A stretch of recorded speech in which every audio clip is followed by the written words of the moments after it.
O governo Lula bate recorde de déficit, recorde de prejuízo no mês de abril nas estatais. Segundo dados do Banco Central, no mês de abril as estatais tiveram um prejuízo de 1,4 bilhão de reais.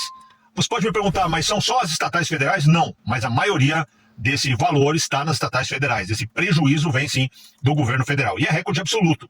Desde que começou aí a contagem, né, desses valores, ano a ano, mês a mês, esse é o recorde. A matéria do Pleno News, está vendo comigo aqui, além desse 1,4 bilhão de prejuízo que teve, o relatório ainda aponta outros dados.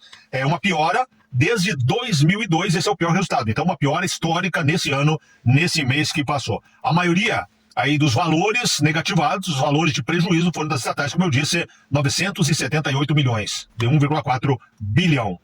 Também é interessante ver que no ano até aqui, o prejuízo também é recorde. Olha só, no ano, segundo esse mesmo estudo, o prejuízo é de 2,73 bilhões de reais. Isso no ano de 25, contando aí os primeiros 4 meses do ano. E também é o recorde dos últimos 23 anos, de toda a série histórica, né? Há 23 anos esses números estão sendo levantados.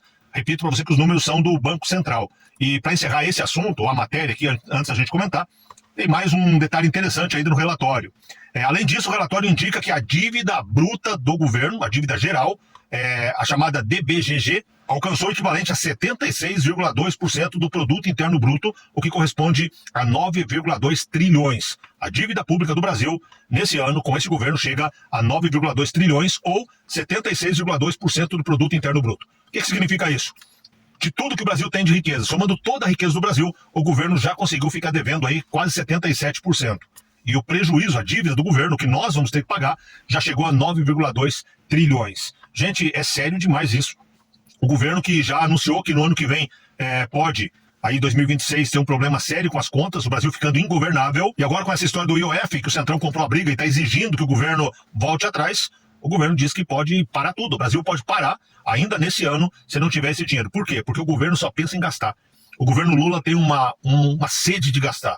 E não tem de onde arrecadar, não tem de onde tirar. Então os números são negativos, o número geral é negativo, a dívida é negativa. E você que tem aquela lembrança, mas lá no outro governo do Lula, no Lula 1, no Lula 2 foi bom. Mais uma vez, tenho certeza que você já ouviu isso. Naquela época a gente tinha uma outra situação global. Estava tendo uma explosão na venda de commodities. A China principalmente comprando muito, o Brasil vendendo muito. Então tinha muito dinheiro circulando. E a gente acabava não vendo todo esse desastre que é o governo do PT. Mas agora está claro. Então o Lula bate recorde sim. É um recorde para esquecer. É um recorde negativo e é um recorde que pode parar, simplesmente parar, quebrar o Brasil. Pode falir o Brasil.